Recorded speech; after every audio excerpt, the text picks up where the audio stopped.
but we're on the bottom of DAF Tzadi Hayamid Beis. Yesterday we were dealing with the question of a situation where Pesach is Haba B'Tumah, where the laws of Tumah are suspended because the majority of Klal Yisrael is Tameh. And so a guy has a heter to walk into the Azara in a state of Tumas Meis. And instead of just going into the Azara of the temple, he goes into the Heichel, he goes into the covered portion of the temple. Will he be Chayiv Kares or not? So the Gemara had left that as two different opinions, in one Lashon and an Ika da Amri. One was L'chumra and one was L'kula. Now we have a similar question. Bo'i Rav Yosef, Dachaku Tamei Mesim, V'achlu Emori Pesach Haba B'Tumah Mahu.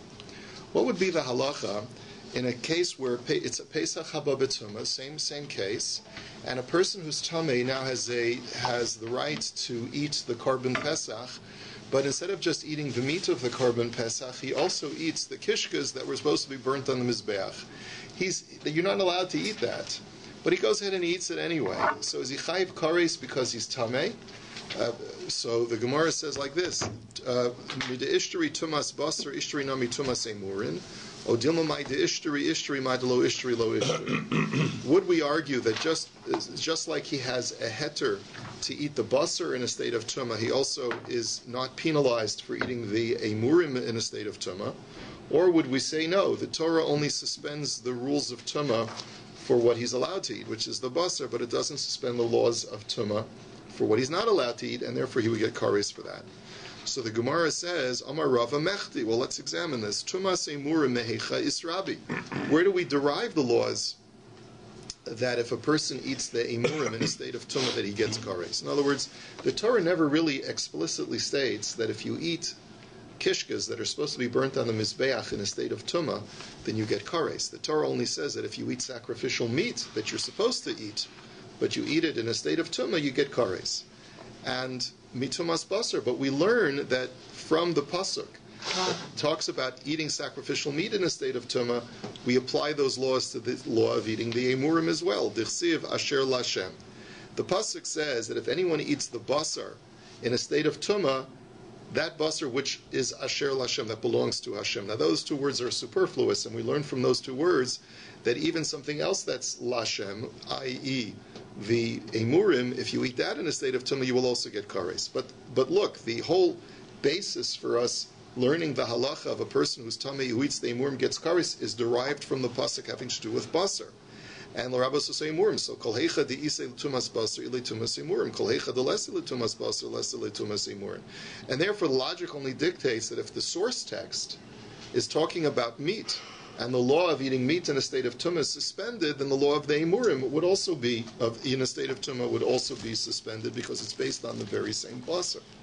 So that's the conclusion. Boy Rabbi Zera, Emurei Pesach Mitzrayim Heicha Akterinu. Rabbi Zera asked the next question. He says, from a historical standpoint, where did they offer the kishkas when the Jews left Egypt? There was no mizbeach. So what did they do with the emurim of their paschal lambs? Where did they burn them? It's a good question. Amrlei Abaya, Uman le Melandolo Shaviski Avud. So Abaya says, who's to say that they didn't just make a regular barbecue, a regular grill? In other words, it seems, the way Rabbeinu Chananel and others learn, is that there was no burning of emurim. That year, there was no law of emurim. Va'od hatana Rav Yosef gimel mizbechosa yusham ala mashkov al shtei hamezuzos v'sumidi achrina lo hava.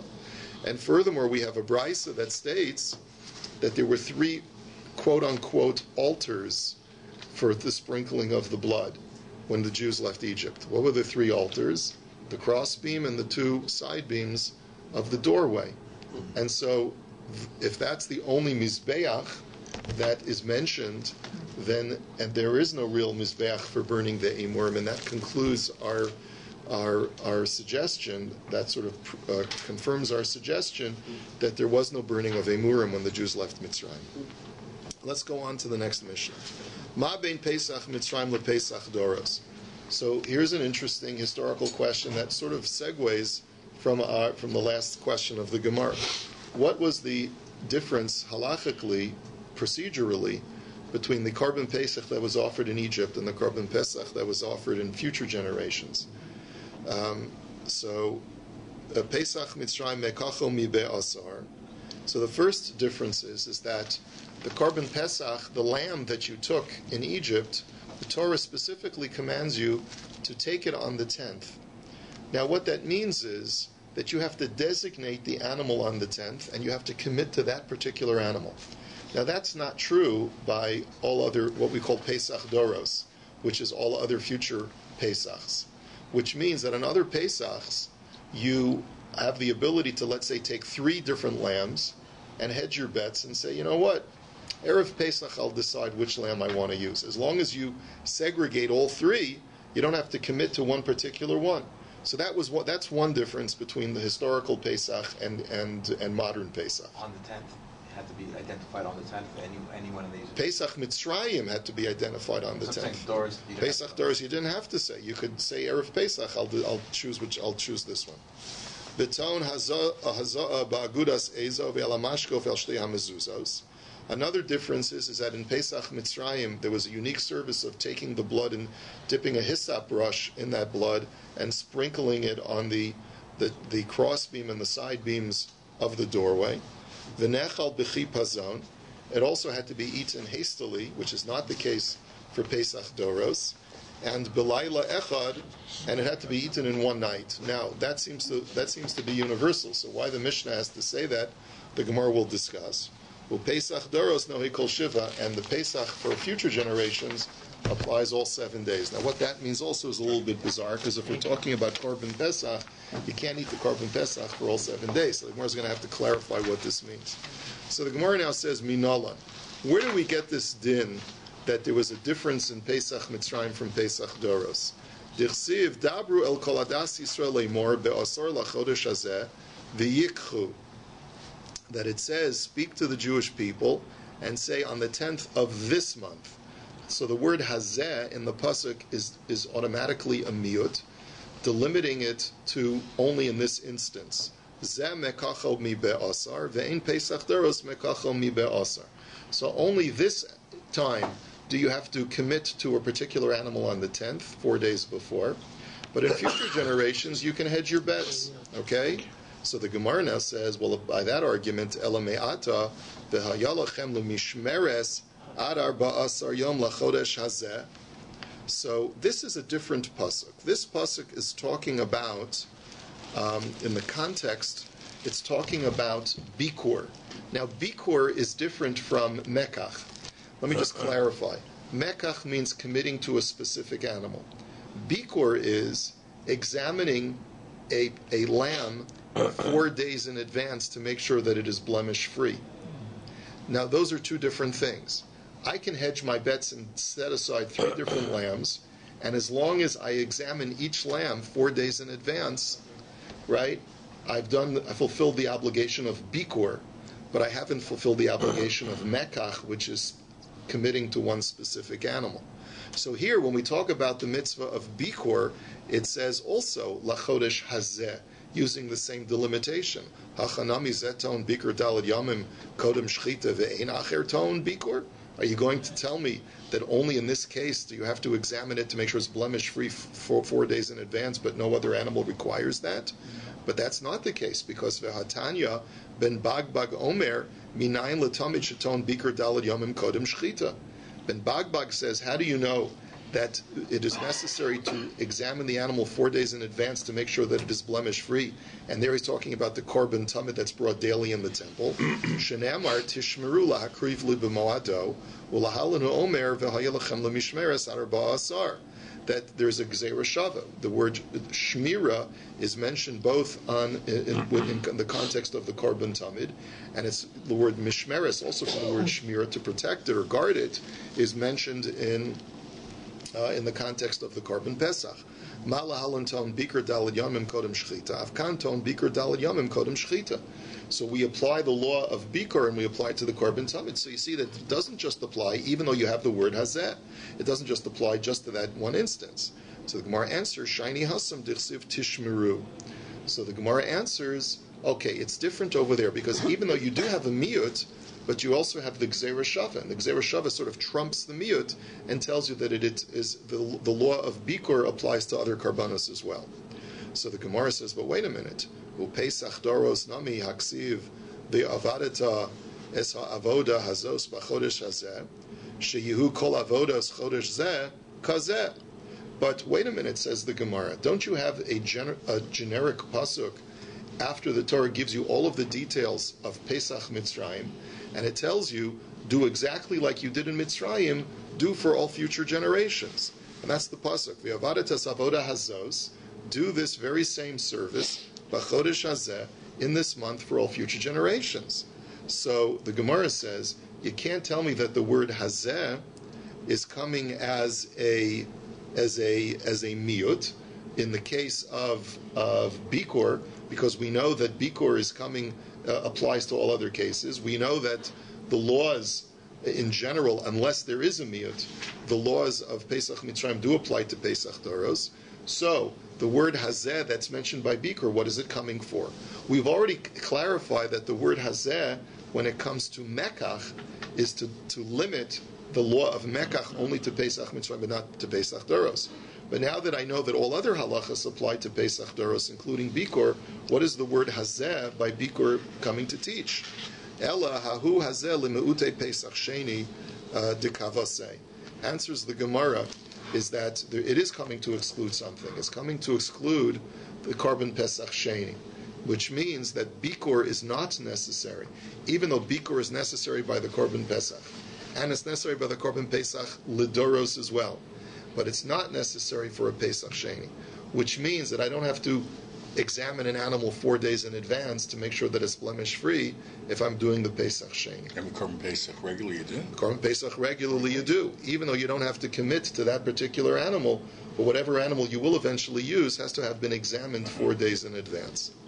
So now the Gemara says, Ela me'ata dichsiv, and I hope I'm explaining it properly. This is my understanding of Rashi. Ela me'ata dichsiv yachlu es abasar balayla hazeh hachanami dezeh ne'achal balayla ve'en acher ne'achal balayla. So the Gemara says, well, if you're using the word hazeh as a miyat, that it only applies to Pesach Mitzrayim, so what is, when the Torah says they shall eat the meat on that night, you mean to tell me that only in Pesach Mitzrayim the law applied only at that night, but not in any future generations? So Amar Krav Evadata Zavoda. After all, the Torah says that whatever applies in Pesach Mitzrayim always applies to Pesach Doros. Ela Hazeh Lama Lisa. What is the word Hazeh coming to teach me in that context?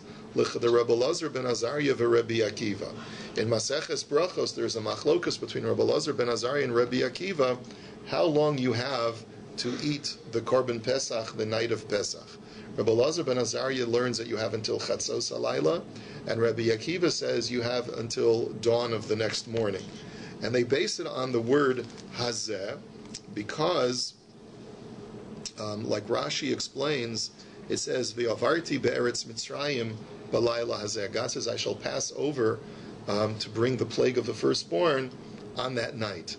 So the question is, how do you understand HaKadosh Baruch Hu's passing over b'layla hazeh? Was it only until Chatzos or at Chatzos, or does it apply to the entire night? So that's what the word hazeh is coming to tell me. Each Tana will learn it in his own way, but the point is that the word hazeh, in the context of Laila, is not a miyut, but is rather coming to tell me for all future generations what the time limit in the night is that I have to eat it. Ela me'ata dichsiv v'chol oreh lo yochal bo. Now I have another miyut. The word bo is also a miyut, and the Torah says that no uncircumcised male may eat of it, and bo seems to imply that it only applies to Pesach Mitzrayim. Hachanami de bo ein ochel aval ochel bePesach Doros amakro ve'avadata. So you can't tell me that it only applies to Pesach Mitzrayim and not to Pesach Doros, because after all, the Torah says that whatever applies to Pesach Mitzrayim applies to Pesach Doros, unless I'm committed to a miyut. So ela bo lamali. So what is the word bo coming to teach? Bo eno ochel aval hu ochel b'matzah umara. So the answer is, says the Gemara, that an orel is not allowed to eat the korban Pesach, but he is allowed to eat matzah and mar, and that's what the word bo is coming to delimit. It's not coming to delimit future generations of korban Pesach, but rather other things besides the korban Pesach. He can't eat the korban Pesach, but he can eat matzah and mar. Ela me'ata kol ben nechar lo yochal bo. So what about the pasuk that says that a ben nechar is not allowed to partake of it. And there the word bo is also used as a miyut.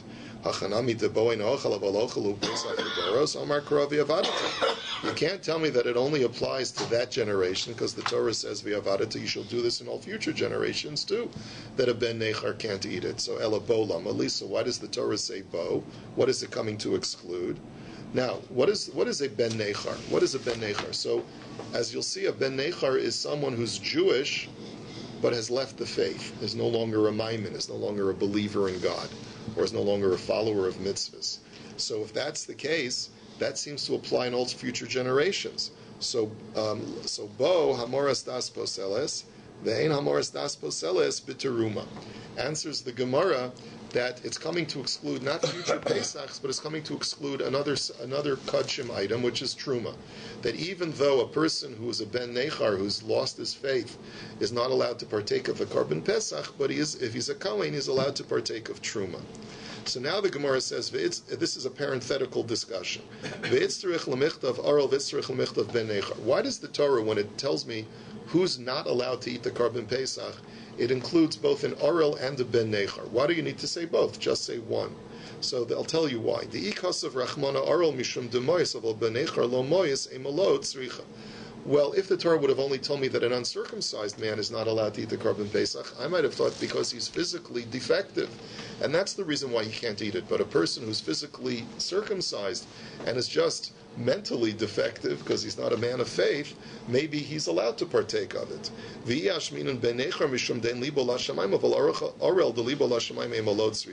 And if the Torah would have only precluded a Ben Nechar from eating the Korban Pesach, maybe that's because his heart is not connected to Hashem, and therefore he can't partake in that which is a faith-affirming experience. But a person who's uncircumcised, because let's say he has hemophilia, but he's completely frum, maybe he could partake of it, and therefore you needed to write both. Now we continue our discussion of these words like bo and hazeh, which are mi'utim. So now, ela me'ata, toshav v'sachir lo yochal bo hachanami debo hu eino ochel val ochel b'pesach daros amakravi avadita. Now, Rashi, I have to tell you, takes out this whole question, and elabo lama libo hamoras das poselis v'en hamoras das poselis bitruma. So after the word bitruma, we're going to continue our discussion. The reason why Rashi takes this out is because the Torah says toshav v'sachir lo yochal bo, that a toshav and a sachir are not allowed to partake of the Korban Pesach. Now, what is that? What is a toshav and a sachir? Rashi explains that a toshav and a sachir is an eved ivri, two different kinds of eved ivri. One is an eved ivri that's working for you for 6 years, and another is an eved ivri hanirtza. But the point is that they do partake of the Korban Pesach. So what's the chiddush of the Torah? What is the Torah telling me? The Torah is telling me that if a person is an eved ivri and he's uncircumcised, but since he's your monetary possession, then just like if you're circumcised, you cannot partake of the Korban Pesach. So too, if you have an eved ivri, that's uncircumcised, you're also not allowed to partake of the Korban Pesach. This has nothing to do with the discussion of hamoras das, of a person who lost his faith, because an eved ivri is completely Jewish and he could be frum. So therefore, these 4 lines, 3.5 lines of the Gemara, don't really make any sense, and that's why Rashi says take them out. So we continue. The Gemara now says ela me'ata umalta oso az yochal bo. The Torah says that if a toshav and a sachir are uncircumcised, you shall circumcise him, and then he can partake, and you can partake. So the word bo is used as well, also a miyut. You can't tell me that it's coming to exclude future generations, because the Torah connects future Korban Pesach, Pesach Doros to Pesach Mitzrayim. So ela bo lamali. So what is the word bo coming to exclude? Bo milas zecharav avadav me'akeves, ve'ein milas zecharav avadav me'akeves b'truma. That the only time that you're precluded from eating the Korban Pesach, the only time you're precluded from eating because someone in your household is uncircumcised is for the Korban Pesach. But if someone in your household is uncircumcised, you're not precluded from eating truma. That's what the word bo is teaching. Question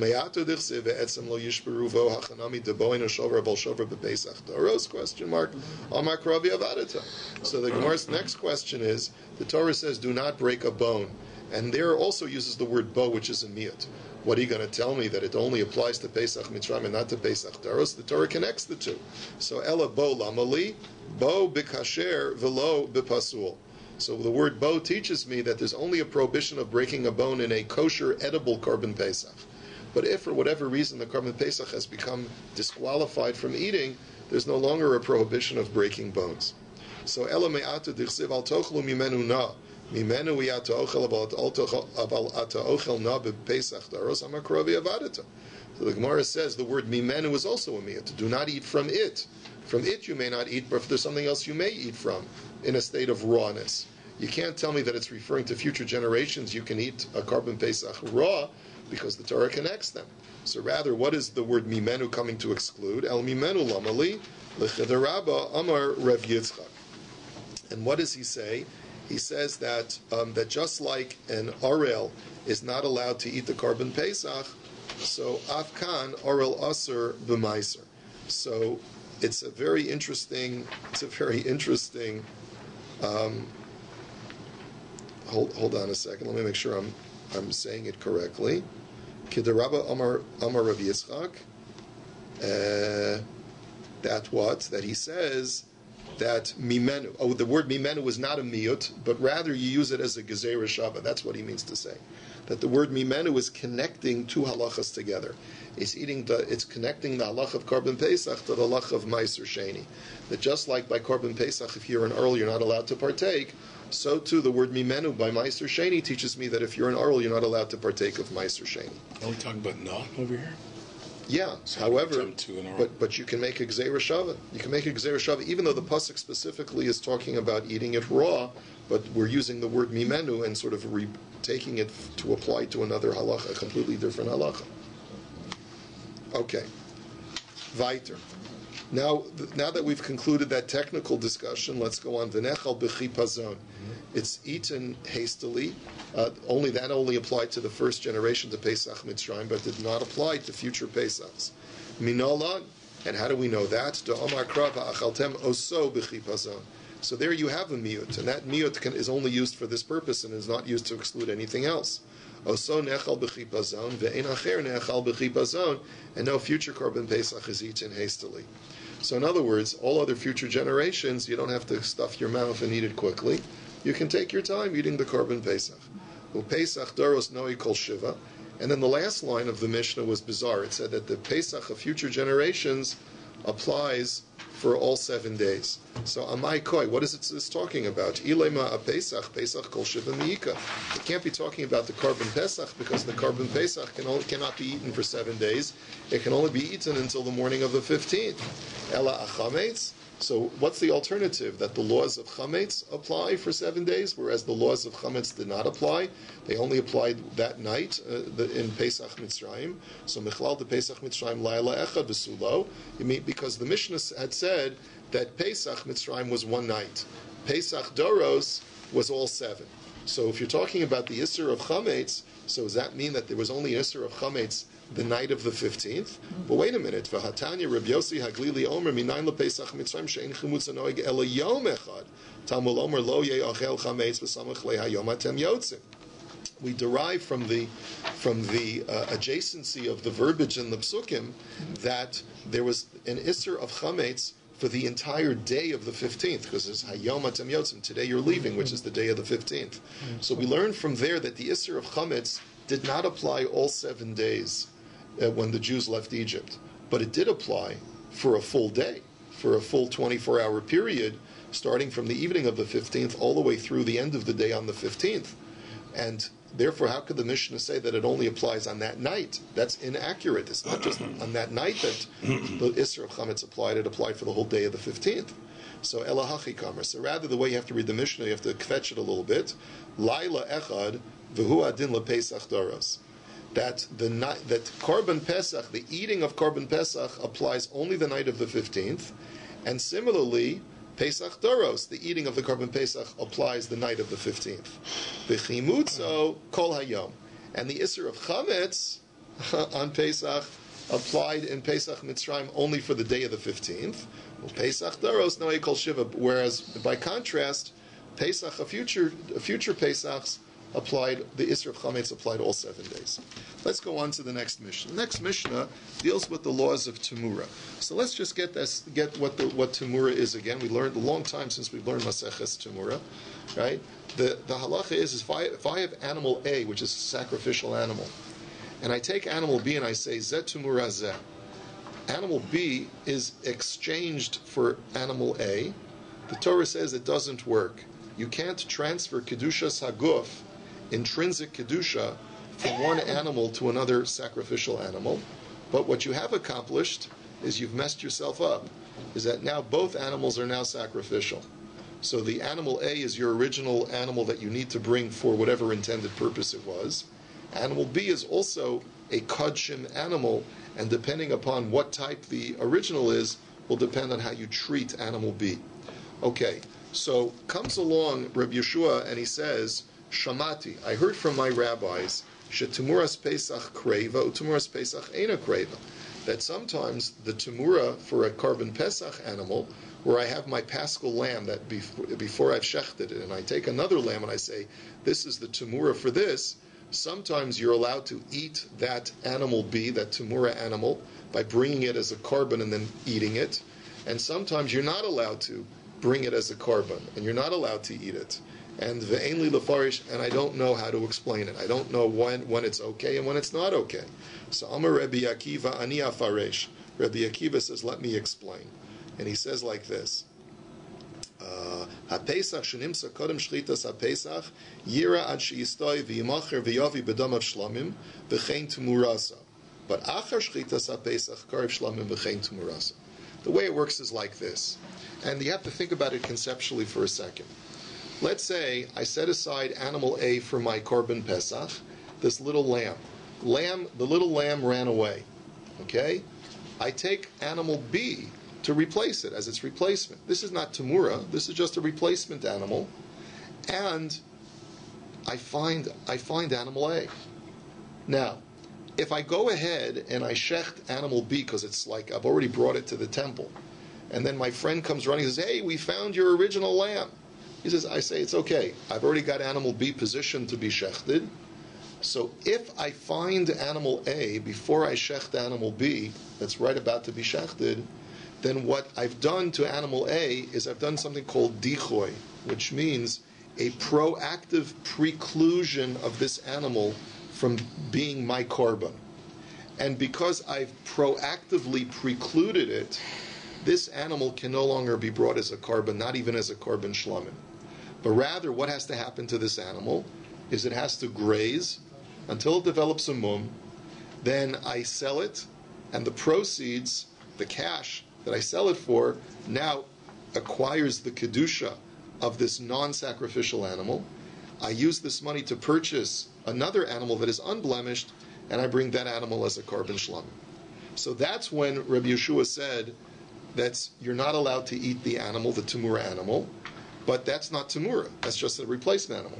Comes along, the Mishnah says, and similarly, just like this lamb, animal A, that you found before the shechita cannot be eaten, if you were to take a third lamb and you were to say, this lamb is in exchange for the original lamb A, then not only could you not eat lamb A as a korban, but you could also not eat lamb C as a korban either, the Temura lamb. That's the statement where Rabbi Yeshua said, I heard that you can't eat the Temura animal. When are you allowed to eat the Temura animal? In the following case. After you've shechted your replacement, your lamb B, they say, hey, we found lamb A. So in the case where you find it after you've already shechted it, this lamb has not been actively precluded. There's been no dichoy, because it's not like you said, well, I know I could shecht it, but I choose not to. You've already shechted, you've already fulfilled the mitzvah of Korban Pesach. So there's been no dichoy with this newly found lamb, and therefore this newly found lamb can be brought as a Korban Shlamim. It's basically called Mosar Pesach. It's a leftover lamb, and we know that the leftover Korban Pesach lambs can be brought as a Korban Shlamim. And therefore, you don't have to wait till it develops a mum and in order and sell it. Just bring it as a shlamim. And similarly, if you were to take this newly found lamb and say, take a third lamb and say, this third lamb is the temura of this newly found lamb, then just like the newly found lamb can be brought as a shlomim, so too can its temura be brought as a shlomim as well. And that's when Rabbi Yeshua says that sometimes the temura of a korban pesach can be eaten, can be brought as a korban, and you can eat it directly. Okay, so that resolves the dilemma. The question that the Gemara is going to ask is, why did you have to overcomplicate the case? Why did you have to talk about temura altogether? Just talk about two different kinds of newly found lambs, whether you found the lamb before shechita, whether you found the lamb after shechita. Yes, Aaron? After shechita, can you do another korban pesach? Shaft it right away as another korban pesach? No, once you've fulfilled your chiyuv of korban pesach, you can't have more than one. You can't have more than one, right? You can only have one korban pesach. So the Gemara now says, "V'lema pesach karev u'pesach eno karev." Why did Rabbi Yeshua have to talk about a case of temura? Just say that I heard that sometimes a korban pesach that's left over can be eaten, and sometimes it can't be eaten. Right? So the Gemara says, "Hakamash v'landiika temuras hapesach delo kreva."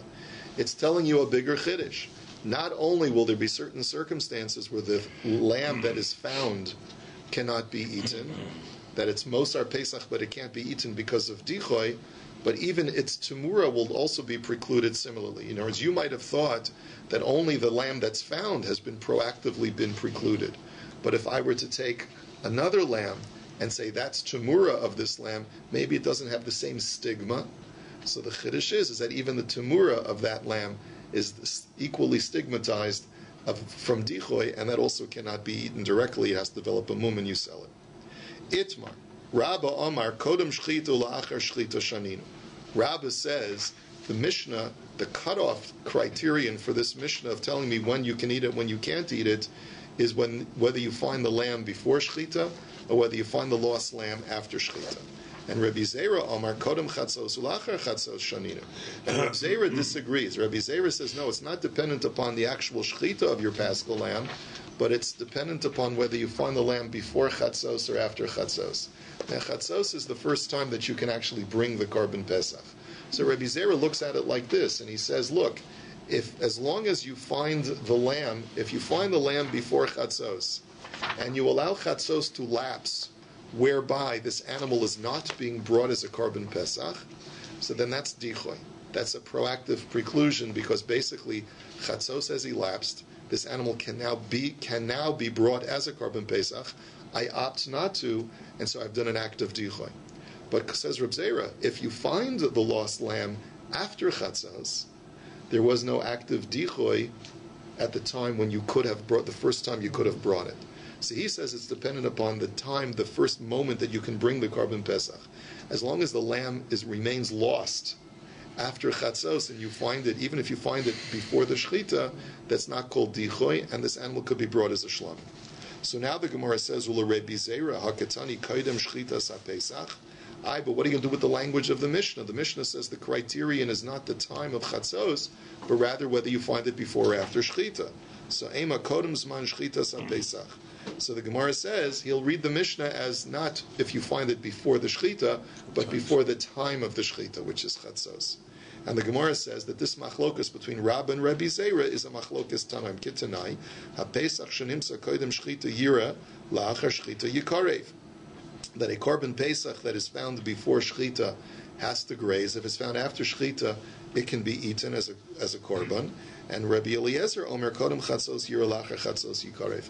And Rabbi Eliezer says, like Rabbi Zera says, that the criterion is chatzos. If you find it before chatzos, then that's called dichoy if you don't bring it, and therefore it has to graze. But if you find it after chatzos, it can be actually used as a korban shlamim and you can eat it. And unfortunately, we have to hold it here for today because of time restrictions.